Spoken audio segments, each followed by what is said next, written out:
तो कैसे हैं आप सब बच्चे लोग। Welcome to my YouTube channel. तो आज मैं क्या पढ़ाने जा रहा हूँ, आज मैं डायमेंशनल एनालिसिस पढ़ाने जा रहा हूँ। क्या पढ़ाने जा रहा हूँ? Dimensional analysis. ये क्या है, किसके अंदर आता है? ये यूनिट एंड मेजरमेंट जो 11th का चैप्टर है, सेकंड चैप्टर, उसके अंडर में आता है। इसको एक बेसिक टूल ही कह सकते हैं, क्योंकि हर बार कई बार पूछा जा सकता है कि डायमेंशन बताओ, डायमेंशन एनालिसिस से इसका फॉर्मूला बताओ, तो आपको लिखना पड़ता है। सारे डायरेक्ट क्वेश्चन आ जाते हैं, बोर्ड में भी आते हैं और मतलब आपके स्कूल्स में भी आएंगे और कॉम्पिटेटिव एग्जाम में भी आएंगे। आई होप आपने मेरी एरर वाली वीडियो देखी होगी जो इससे पहले है, वो भी बहुत ही इंटरेस्टिंग वीडियो है। आई होप आपने बहुत ही इंजॉय किया होगा और सारे न्यूमेरिकल सॉल्व किए होंगे और नोट्स प्रिपेयर किए होंगे। तो आज पढ़ते हैं डायमेंशनल एनालिसिस। ये एरर एनालिसिस के बाद वाला टॉपिक है। पहले बच्चे लोग ये तो रख लो, ये क्या है? मास के लिए आप क्या लिखेंगे? मास के लिए आप डायमेंशन क्या लिखेंगे? m लिखेंगे। लेंथ के लिए क्या डायमेंशन लिखेंगे? l लिखेंगे। टाइम के लिए क्या लिखेंगे? t लिखेंगे। टेम्परेचर के लिए क्या लिखेंगे? थीटा लिखेंगे। क्या लिखेंगे? थीटा। करंट के लिए क्या लिखेंगे? एम्पियर। समझ रहे हैं? ये तो आपको रटा होना चाहिए, इसमें कोई इफ एंड बट्स नहीं, इफ एंड बट नहीं, इसको आप रट लीजिए। आपकी ये तीन चीज तो बहुत ही इंपॉर्टेंट है, हर जगह काम आएगी, ये दो भी आएंगे बीच में।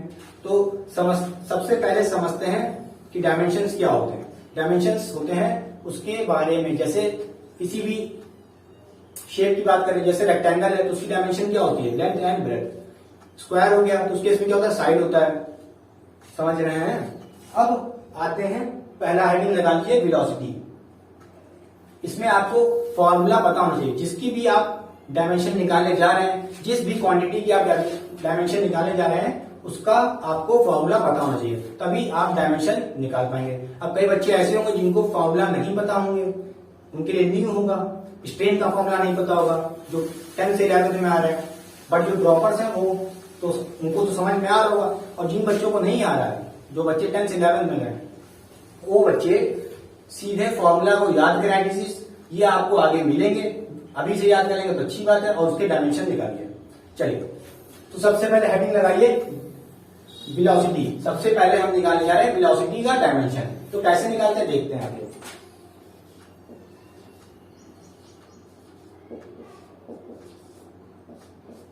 तो वेलोसिटी क्या होती है, इसका फॉर्मूला पता चाहिए। ये होता है डिस्प्लेसमेंट अपॉन टाइम। क्या होता है? Displacement upon time.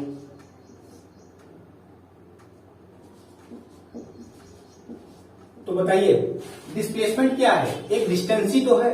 अब वो चाहे लेंथ हो, चाहे ब्रेथ हो, चाहे हाइट हो, है तो डिस्टेंस ही। उसके लिए क्या लिखेंगे? लेंथ। क्या लिखेंगे? लेंथ, मतलब एल लिखेंगे डिस्प्लेसमेंट के लिए। बोलिए, जो लेंथ है किसके लिए लिखेंगे? डिस्प्लेसमेंट के लिए, चाहे डिस्टेंस हो। समझ रहे हैं? तो इसके लिए क्या लिखेंगे? एल। अब टाइम के लिए क्या लिखेंगे? टाइम के लिए बताया है टी लिखेंगे। टी लिख दीजिए। बोलिए, टी लिख दीजिए। अब ये बताइए कि यहां पे इसको कैसे लिखेंगे? इसको लिखेंगे एल टी की पावर -1। डायमेंशन क्या है? टी की पावर -1। फॉर्मूले से डायमेंशन बना रहे हैं, फॉर्मूले से डायमेंशन बना रहे हैं। बोलिए, अब इसमें कई बच्चों को मास नहीं दिख रहा होगा ना, मास तो यूज ही नहीं हुआ, मास तो यूज ही नहीं हुआ। तो हम क्या करते हैं, कई बार ऐसे भी दिखा सकते हैं, मास इक्वल टू मास की पावर 0। मास की पावर 0। क्या इससे कोई चेंज हो गया? नहीं, कोई चेंज हुआ, क्योंकि जिसके ऊपर पावर 0 होती है उसका मतलब उसके वो वैल्यू क्या हो गई? 1 हो जाएगी ये वैल्यू। तो क्या हो जाएगा? एनटी तो बचा। तो आप चाहे लिखिए या ना लिखिए एम की वैल्यू, एम की पावर ना लिखिए 0। समझ रहे हैं?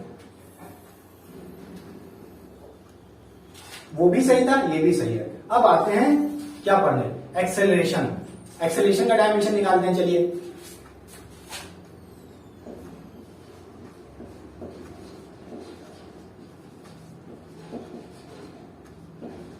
एक्सेलरेशन क्या होता है? Change in velocity. Change in velocity upon time. क्या होता है? Change in velocity. Delta we upon T, time.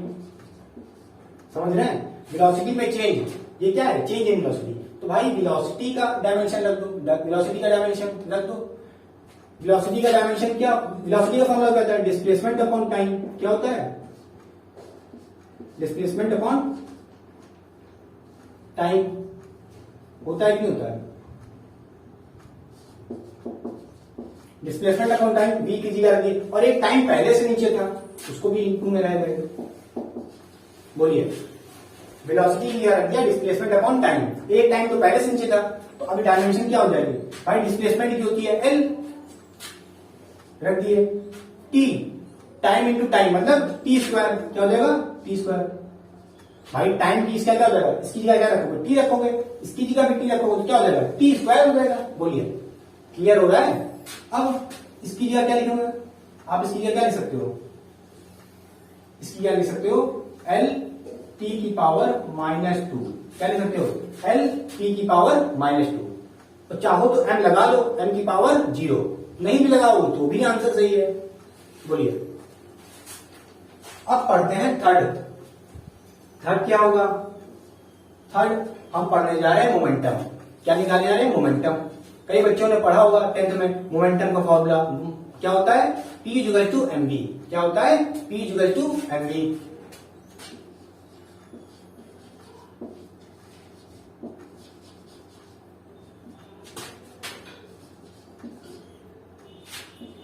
Mass into velocity, mass m क्या है, मास, v क्या है, वेलोसिटी।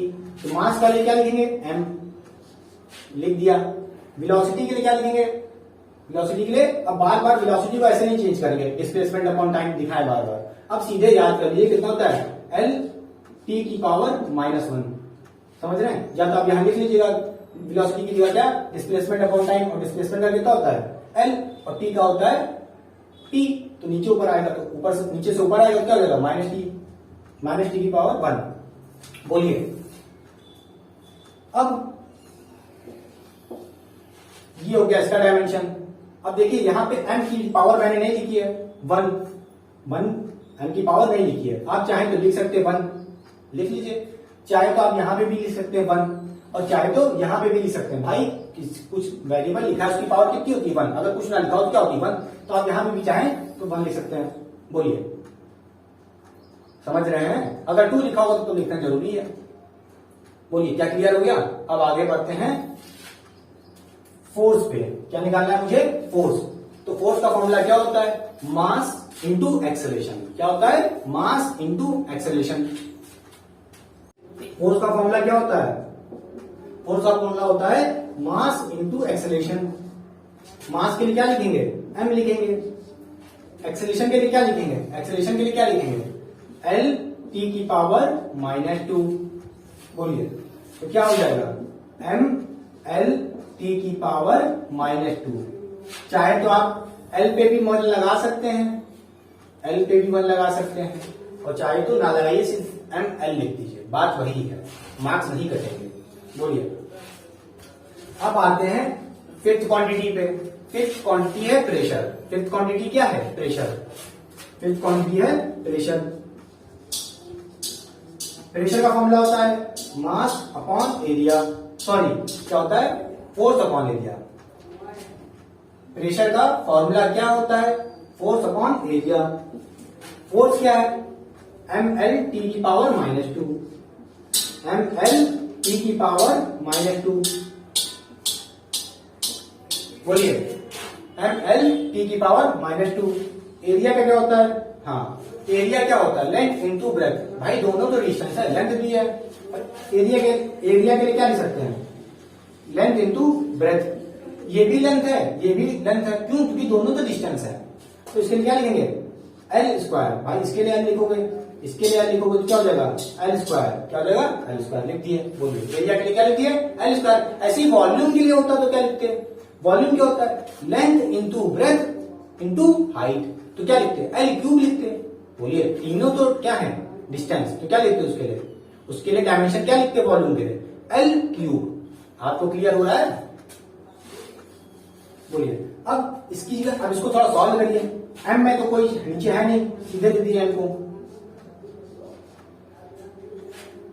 टी देखिए -2 लिखा है। अब एल की बात आई, एल क्या है, ऊपर जाएगा तो -2 हो जाएगा, भाई नीचे से ऊपर जाएगा तो साइन चेंज हो जाएगा ना, क्या हो जाएगा, माइनस हो जाएगा। ऊपर +1 है, ऊपर एल की पावर +1 में है, तो कितना आएगा, सॉल्व करके -1 आएगा। समझ रहे हैं, ये कैसे आया -1, ये एल की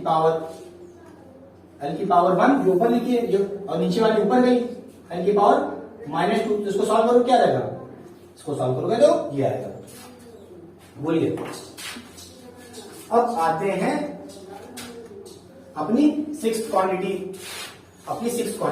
और वो है वर्क। वर्क का फॉर्मूला क्या होता है, बताइए, आपको तो पता होगा, 10th में तो आपने पढ़ा होगा। वर्क होता है फोर्स इंटू डिस्प्लेसमेंट। क्या होता है, फोर्स इंटू डिस्प्लेसमेंट। कितना आसान है, ट्राई करिए एक बार अपने आप, वीडियो को पॉज करके। भाई फोर्स के लिए क्या लिखोगे, ml t की पावर -2, ml t की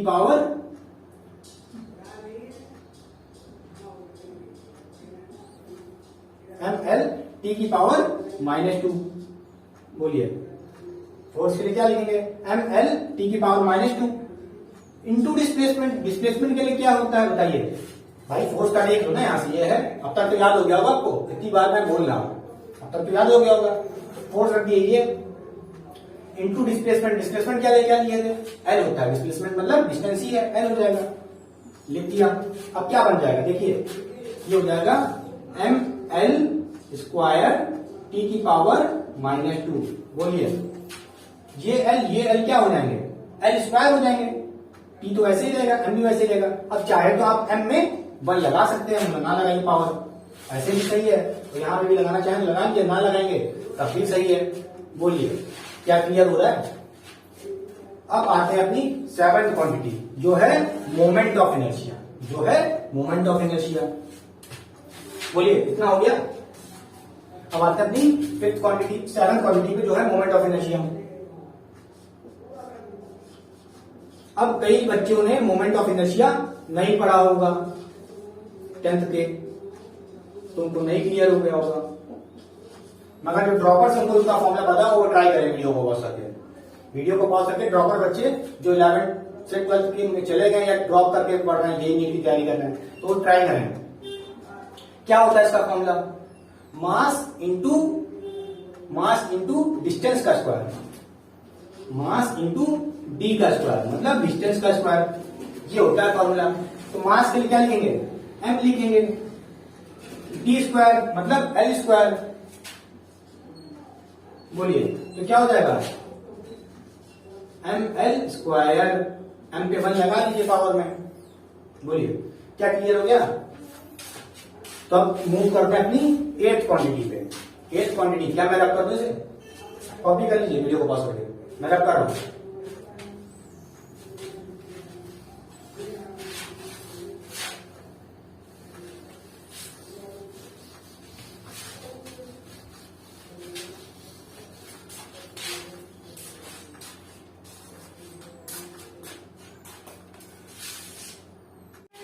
तो जा रहा है अपनी 8th क्वांटिटी पढ़ना है, वो है एंगुलर वेलोसिटी।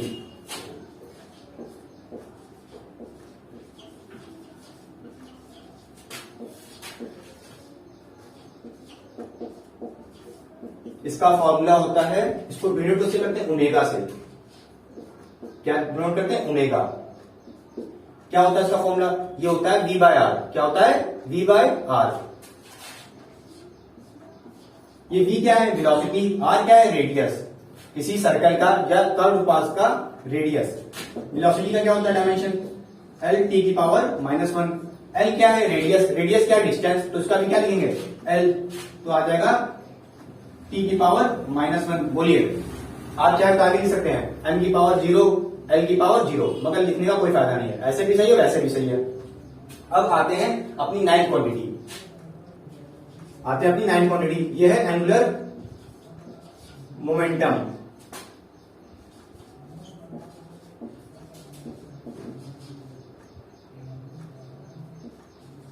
बोलिए, इसका फॉर्मूला क्या होता है, इसको डिनोट करते हैं एल से, इसको डिनोट करते हैं एल से। ये एल डायमेंशन वाला नहीं है, ये एल इसका डिनोशन है। अब एल का फॉर्मूला क्या होता है, एम वी आर। एम क्या है, मास, वी क्या है, वेलोसिटी, आर क्या है, रेडियस। मास के लिए क्या लिखेंगे, एम। वी के लिए क्या लिखेंगे, एल टी की पावर -1। आर के लिए क्या लिखेंगे, एल। तो क्या हो जाएगा, एम एल की पावर 2 टी की पावर -1। ये एल एल क्या हो जाएंगे, टी की एल की पावर 2 हो जाएगा। बोलिए क्लियर हो गया। अब आते हैं पोटेंशियल। अब जा रहे हैं पढ़ने पोटेंशियल, 10th क्वांटिटी है ये।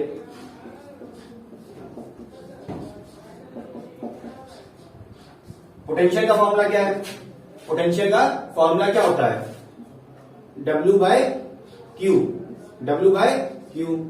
ये W क्या है, ये W वर्क है, W वर्क है। Q क्या है, चार्ज है। आपने पढ़ा होगा पहले, W क्या था, W क्या होता था, वर्क। और वर्क का फॉर्मूला क्या था, force into displacement. Force into displacement. बोलिए Q क्या होता है, Q होता है चार्ज। और आपने 10th में पढ़ा होगा या 11th में भी पढ़ा होगा या 12th में भी पढ़ रहे हैं जो बच्चे ड्रॉपर्स हैं, उनको पता है Q का फॉर्मूला क्या होता है, IT। क्या होता है, IT। I मतलब करंट इंटू टाइम। आते हैं इसका सारी डायमेंशन रखिए। F के लिए रखेंगे क्या हो जाएगा, ml की पावर -2। फोर्स के लिए क्या होता है, ml की पावर -2। प्रीवियस नोट देखिए, उसमें लिखाया था मैंने। अब डिस्प्लेसमेंट के क्या लिखते हैं, L स्क्वायर। L होता है ना डिस्प्लेसमेंट क्या, डिस्टेंस। तो क्या लिखेंगे इसके लिए, L लिखेंगे। यहां पे I क्या है, I है करंट। और करंट के लिए क्या लिखते हैं, करंट के लिए लिखते हैं एम्पियर। ए याद रखिए, ये एरिया नहीं है, ये एम्पियर है, मतलब करंट का डायमेंशन। इनटू टाइम, टाइम के लिए क्या लिखते हैं, टी। बोलिए क्या आपको क्लियर हो रहा है। अब देखिए ये हो जाएगा एम एल की पावर 2 टी की पावर -3 और पर एम्पियर, मतलब ए की पावर -1। बोलिए क्या क्लियर हो गया। ये m की पावर 1, l हो जाएगा l स्क्वायर, t हो जाएगा ऊपर जाएगा तो -3 हो जाएगा, t की पावर -3, और a ऊपर जाएगा तो a की पावर -1। बोलिए क्या क्लियर हो गया। मूव ऑन करते हैं अपनी नेक्स्ट क्वांटिटी पे, वो है 11th क्वांटिटी, जिसको बोलते हैं Boltzmann constant.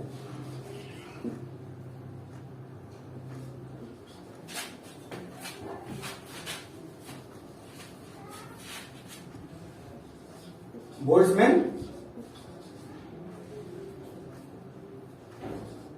Constant.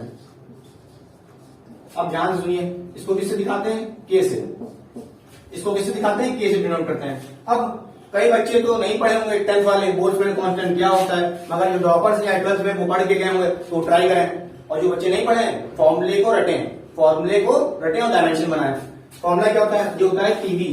PV equal to क्या होता है, PV equal to KT. PV equal to KT होता है, अभी आप आगे पढ़ेंगे। PV equal to KT. अब यहाँ पे के क्या है, के ही तो है बोल्ट्जमैन कांस्टेंट, तो के को वही लगा लो। के क्या हो जाएगा, के इक्वल टू हो जाएगा, के हो जाएगा आपका पीवी बाय टी। बोलिए पीवी बाय टी। अब बताइए पी क्या है, पी है प्रेशर, पी है प्रेशर। वी क्या है, वॉल्यूम। ध्यान से लिख लीजिए बेटा, वी में कंफ्यूज ना हो जाएगा वेलोसिटी या उससे रिलेट करके पोटेंशियल से, क्योंकि वो भी वी है ना। इसको किससे दिखाते हैं, इसको भी वी से दिखाते हैं, समझिए। तो ये क्या है, ये वी कौन सा है, ये है वॉल्यूम। अब प्रेशर का क्या था बताइए, प्रेशर के लिए क्या लिखते थे, या प्रेशर का फॉर्मूला पता है आपको, क्या होता था, फोर्स अपॉन एरिया। क्या होता था, force upon area, upon area. बोलिए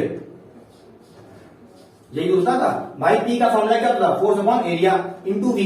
वी क्या है, वॉल्यूम। और वॉल्यूम के लिए क्या लिख सकते हैं, वॉल्यूम कैसे निकालते हैं, एरिया इंटू लेंथ। याद कर लीजिए, वॉल्यूम निकालने का फॉर्मूला होता है, वॉल्यूम किससे निकलता है, एरिया इंटू लेंथ। समझ रहे हैं, यहां पे एरिया इंटू लेंथ लिख दीजिए।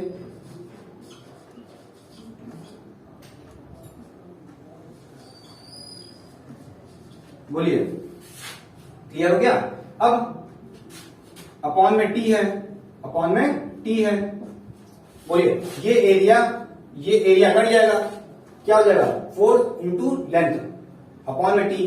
अब ध्यान से देखिए ये फोर्स, ये जो फोर्स है इसका डायमेंशन रख दीजिए, एम एल टी की पावर -2, फोर्स क्या हो गया, एम एल टी की पावर -2 इंटू लेंथ।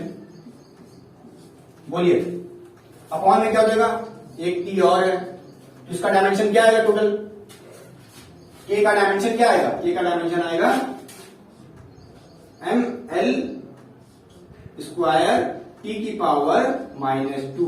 बोलिए क्या क्लियर हो गया। कुछ भी ना आता हो आपको, कुछ भी ना आए कोई दिक्कत नहीं, बस फॉर्मूला पता होना चाहिए, फॉर्मूला पता होना चाहिए। और कुछ जैसे डायमेंशन रख लीजिए जो एग्जैक्टली जरूरत पड़ रही है अचानक से, जैसे फोर्स हो गया, वॉल्यूम हो गया, वेलोसिटी हो गई, एक्सेलरेशन हो गया, इतना तो आपको याद होना चाहिए। बोलिए क्या क्लियर हो गया। जैसे आपको यहाँ पे प्रेशर का नहीं याद होगा, तो प्रेशर क्या होता है, फोर्स अपॉन एरिया, वॉल्यूम को रखे एरिया कट गया, लेंथ बचा, तो फोर्स इंटू लेंथ, फोर्स का रखे एल का रखे,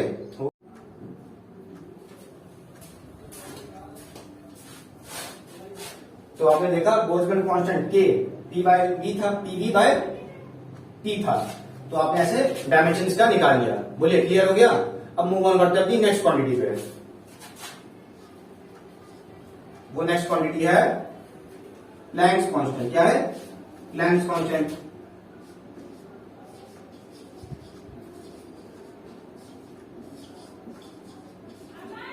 क्या है वो, प्लैंक्स कांस्टेंट। प्लैंक कांस्टेंट को किससे डिनोट करते हैं, एच से। किससे डिनोट करते हैं, एच से। अब इसके लिए फॉर्मूला क्या होता है, E equal to H F, E equal to H F. आप यहां से एच को निकाल लिए, हो जाएगा E इंटू ई अपॉन एफ। बच्चों एक बात ध्यान रख लीजिए, फिजिक्स में एनर्जी ही वर्क है, वर्क ही एनर्जी है, समझ रहे हैं। तो एनर्जी की जगह क्या मान लेंगे आप, वर्क। क्या समझ लेंगे इसको, वर्ग भी समझ सकते हैं। क्या समझ सकते हैं, वर्ग। तो वर्ग का डायमेंशन क्या होता है, होता था एम एल टी की power, M L square T की पावर -2। बोलिए एम एल टी की power -2, M L square T की पावर -2 अपॉन 1 बाय फ्रीक्वेंसी है। क्या लिखा है यहां पे, फ्रीक्वेंसी लिखी ना अपॉन में। तो बताइए 1 बाय फ्रीक्वेंसी क्या होती है, होती है किसके बराबर, टाइम पीरियड के बराबर। किसके बराबर होती है, टाइम पीरियड। टी आपने पढ़ा होगा पहले 10th में, T equal to 1 by F, T equal to 1 by F. तो ये 1 बाय एफ की जगह क्या लिख सकते हैं आप, टी लिख सकते हैं। बोलिए लिख सकते हैं। तो ये हो जाएगा, क्या हो जाएगा बताइए, टी की पावर क्या बनेगा फिर, एम एल स्क्वायर टी की पावर -1। बोलिए क्या क्लियर हो गया, क्लियर हो गया। अब मैं मिटा रहा हूं, मैं मिटा रहा हूं, रब कर रहा हूं, आगे बढ़ते हैं, ठीक है। कोई दिक्कत, बोलिए बच्चों रब कर दें। जिन बच्चों को दिक्कत आ रही जैसे ये हो गया, जी हो गया, फॉर्मूले नहीं याद है, तो फॉर्मूले याद करिए, तभी आप डायमेंशन बना पाएंगे। या नहीं याद हो रहा तो कोई बात नहीं, आप आगे इसके बारे में डिटेल में पढ़ेंगे तब डायमेंशन निकालिएगा। बट मगर एक बार तो निकालिए इसे, एक बार तो ट्राई जरूर करिए, क्योंकि आपको अलग अलग से सारी जगह से जितने भी फिजिक्स में डायमेंशन पूछे जा सकते हैं इंपॉर्टेंट, तो वो मैंने रख दिए यहाँ पे, और भी है कुछ बिठा रहे हैं।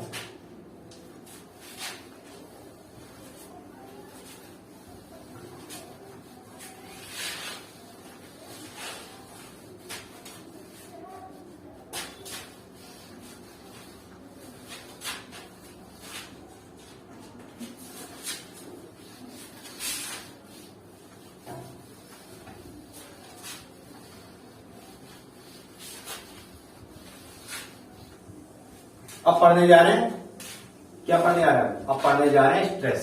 क्या पढ़ने जा रहे हैं, स्ट्रेस। ये अपनी 13 क्वांटिटी, क्या है 13 क्वांटिटी। अब जा रहे हैं क्या पढ़ने, स्ट्रेस। और क्या पढ़ना है, 14 क्वांटिटी स्ट्रेन। बोलिए स्ट्रेस क्या होता है पहले बताइए। स्ट्रेस होता है दबाव, हिंदी में क्या बोलते हैं, कितना दबाव है, कितने यूनिट एरिया पे दबाव है। तो फॉर्मूला क्या बन जाएगा, फोर्स पर यूनिट एरिया। क्या हो जाएगा, force per unit area, force upon area. बोलिए क्या क्लियर हो गया? क्लियर हो गया? आगे बढ़ गया? हाँ, फोर्स क्या था? एम एल टी की पावर -2। ए के लिए क्या लिखते थे? एरिया है, एरिया के लिए क्या लिखते थे? लेंथ इंटू ब्रेथ, और इसका क्या हो जाएगा? एल स्क्वायर हो जाएगा। क्या हो जाएगा? L square.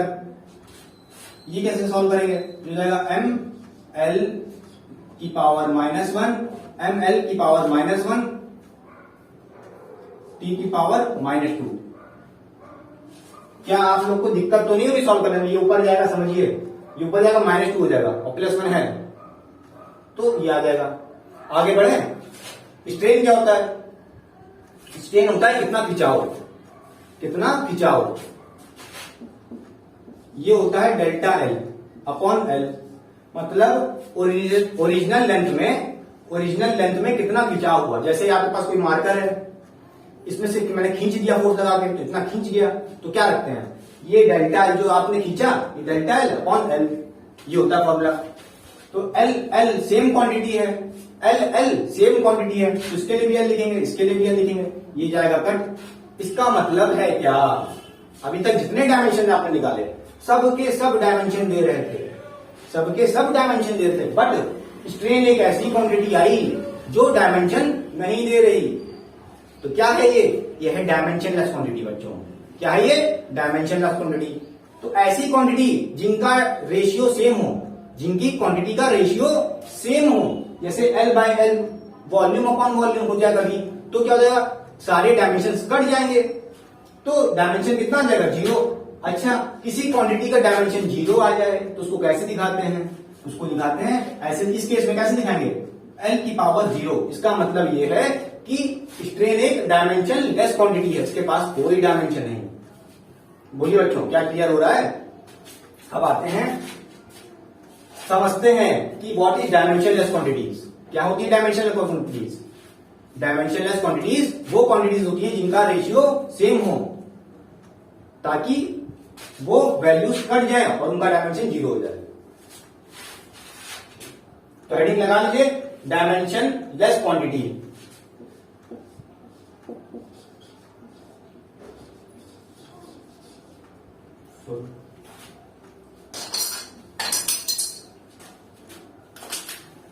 मार्कर धीरे मेरा लेक्चर लगता खत्म नहीं होता कभी।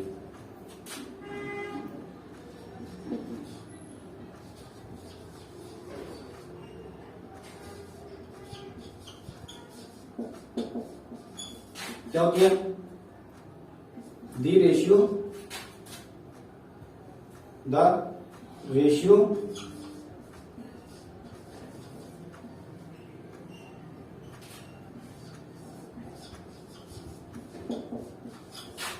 the ratio of quantities are same.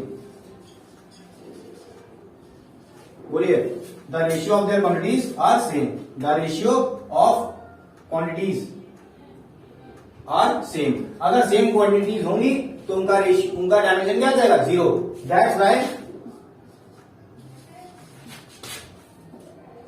That's why they do not have dimension.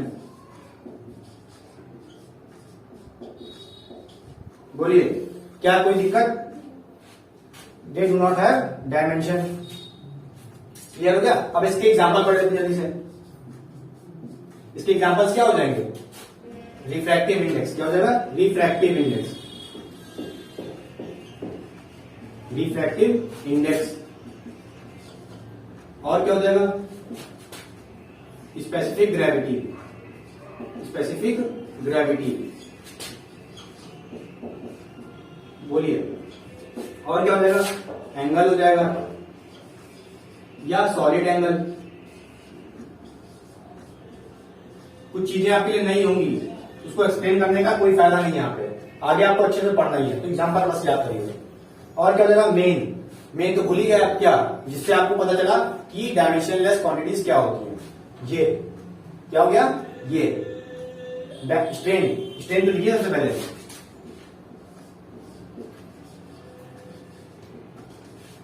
इस पे और इस पे बॉक्स बना लीजिए। कई बात पूछ सकते हैं, बोलिए क्या क्लियर हो गया? ये इंपॉर्टेंट है इसलिए मैंने बॉक्स बना दिया इस पे। आगे बढ़ जाए। अब आते हैं principle of homogeneity. Principle of homogeneity मैं रब कर रहा हूं, रब कर दूं, लिख लीजिए, मिटा रहा हूं। आई होप आपने कॉपी कर लिया होगा।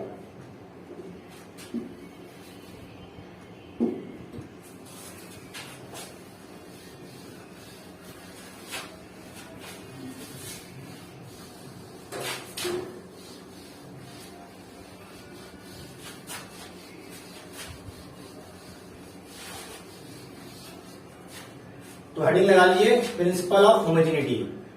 आइए समझते हैं एक डेफिनेशन से principle of homogeneity.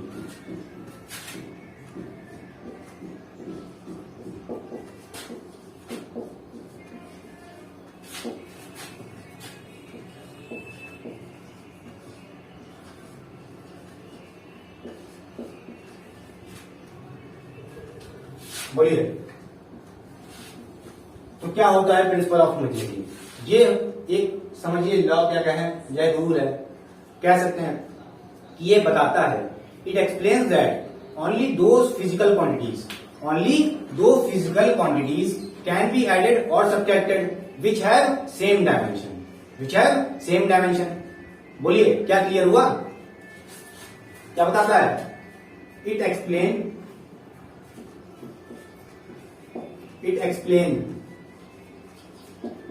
only those physical quantities can be added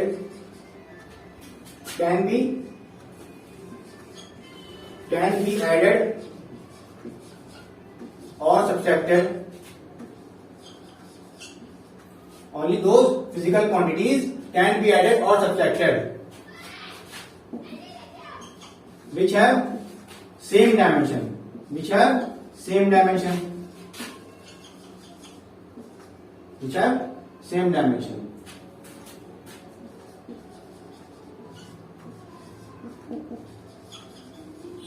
बहुत छोटी सी डेफिनेशन है, बस इतना समझिए। दो क्वांटिटीज तभी ऐड होंगी, सिंपल भाषा में, दो क्वांटिटीज तभी ऐड होंगी जब उनके डायमेंशन सेम होंगे।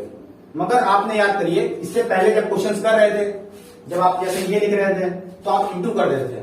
इंटू में कोई दिक्कत नहीं है, आप डिवाइड करिए या मल्टीप्लाई करिए। क्वांटिटीज का सेम होना, डायमेंशन किसी भी क्वांटिटी का डायमेंशन सेम होना जरूरी नहीं है। किसके लिए? डिवाइड और मल्टीप्लाई के लिए। मतलब इन केस ऑफ डिवीजन और multiplication there is no need for quantities to have same dimension. बोलिए क्लियर हो गया? मगर ऐड और सब्ट्रैक्ट के लिए सेम क्वांटिटी होना कंपलसरी है। बोलिए आगे बढ़े। इसकी अदर डेफिनेशन भी लिख सकते हैं, इसकी एक और डेफिनेशन लिख सकते हैं। क्या ऐसी, मतलब इसके लिए एक और चीज लिख सकते हैं। क्या? डायमेंशन ऑफ आरएचएस, डायमेंशन, इसको दूसरी चीज से समझिए। Dimension of RHS, dimension of LHS equal to किसके होगा? Dimension of LHS equal to RHS।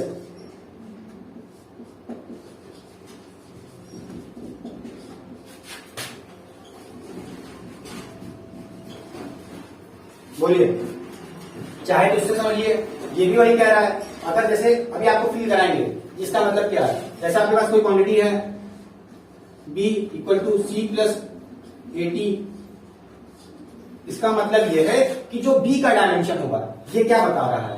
ये बता रहा है कि जो B का डायमेंशन होगा, ये क्या लेफ्ट हैंड साइड, मतलब LHS का बराबर जो डायमेंशन है किसके बराबर होगा?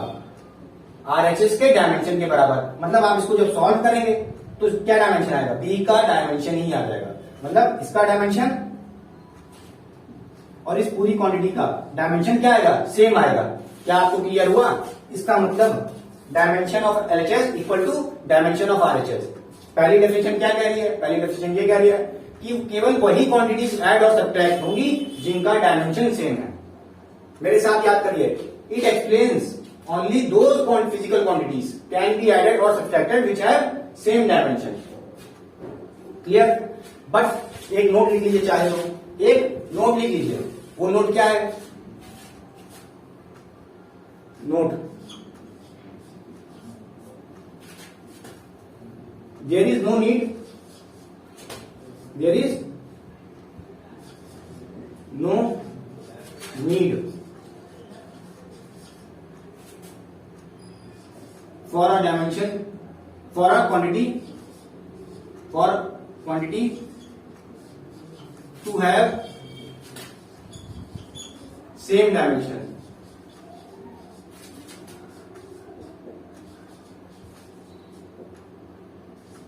For मल्टीप्लाई या डिवाइड।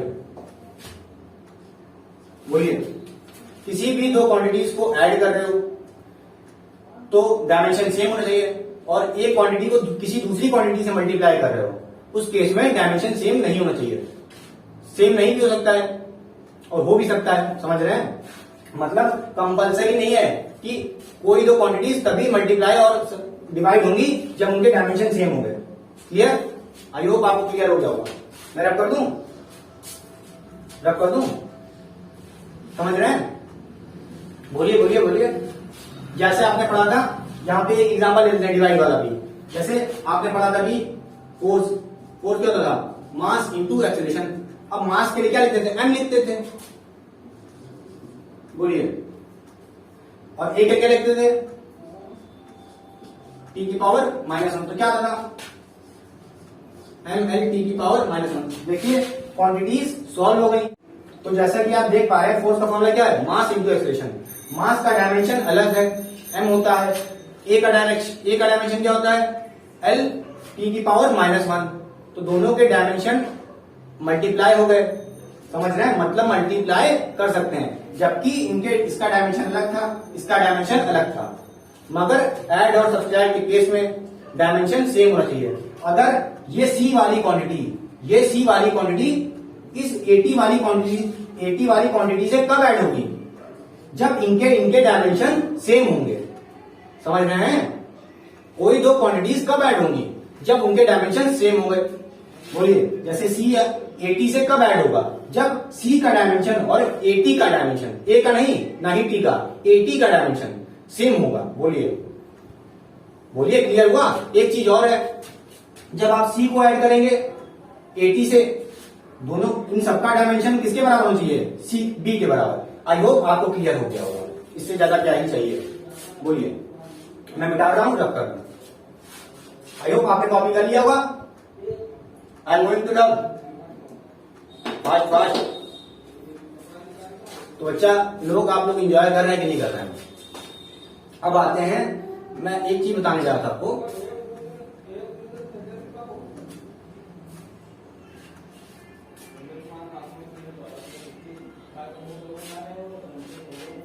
तो सुनिए मेरी बात बेटा, ये बात समझ लीजिए कि आपने डायमेंशन का, तो डायमेंशन क्या थ्योरी पर्पस हो गया है, मगर आगे न्यूमेरिकल्स की वीडियो आएगी, जैसे एरर एनालिसिस की आई थी, उसमें ढेर सारे क्वेश्चन थे ना, अच्छे क्वेश्चन थे, नीट के थे, जेई के थे, और भी अच्छे क्वेश्चन थे, बोर्ड लेवल पे भी थे, मतलब आपके स्कूलिंग्स के लिए भी थे। ऐसे ही डायमेंशन में भी सारे चीजों को, सारे क्वेश्चंस को दिमाग में रखता हूं। नीट के हो चाहे जेई का हो, सबको इक्वल वेटेज दे रहा हूं। क्या क्वेश्चंस के लेवल और भी आएंगे, टेंशन ना लीजिए। अभी धीरे धीरे वीडियोस बना रहा हूं, थोड़ा सा न्यूली सेटअप है मेरा, थोड़ी प्रॉब्लम हो रही है। आई होप आप लोग इन सब छोटी मोटी चीजों को, मेरे एक्सप्रेशंस को इग्नोर कर देते होंगे। और जो लाइटनिंग है वो मैंने कोशिश तो की है बहुत अच्छी आए, बट आई होप आप मेरी वीडियोस को एंजॉय कर रहे होंगे कुल मिला के। और इसकी नेक्स्ट वीडियो आने वाली है डायमेंशन एनालिसिस पे ऊपर, जिसमें बहुत सारे क्वेश्चंस होंगे, न्यूमेरिकल्स होंगे। तो आपको क्या बातें क्लियर हो रही हैं? इसके बाद आप उस वीडियो को देखने से पहले जो मैंने आज पढ़ाया है डायमेंशन एनालिसिस पे, जितने भी क्वेश्चंस कराए हैं, जितने भी डायमेंशन बताए याद करने के लिए, उसको आप याद करिए एज इट इज नोट से। उसके बाद आप ट्राई करिएगा मेरे न्यूमेरिकल्स, तभी आप कर पाएंगे। अगर आप सिर्फ थ्योरी पकड़ के सोच रहे हैं काम चल जाएगा आपका, तो नहीं होगा। समझ रहे हैं? स्कूल में तो चल जाएगा, बट क्वेश्चन बहुत अच्छे अच्छे आते हैं बेटा नीट में, जेई में। तो आप लेवल बढ़ाइए अपना। क्या करेंगे इसके लिए? सबसे पहले डायमेंशन याद कीजिए। मैं ये नहीं कहूंगा कि आप डायमेंशन बार बार देख के लिखिए। अभी जब मैं क्वेश्चन कराऊंगा तो उन्हीं डायमेंशन का जरूरत होगा, और उन जरूरत डायमेंशन को आपको याद करना है। इससे क्या होगा, आप डायरेक्टली सॉल्व करेंगे। ये नहीं कि मेरा याद करेंगे, मैं डायमेंशन लिखूं आगे सॉल्व करें आप। क्लियर? तो अब मैं कर रहा हूं वीडियो को एंड। आपने आई होप एंजॉय किया होगा। Please like, subscribe and share my channel, ताकि जितने भी स्टूडेंट हैं वो सबको हेल्प मिल सके।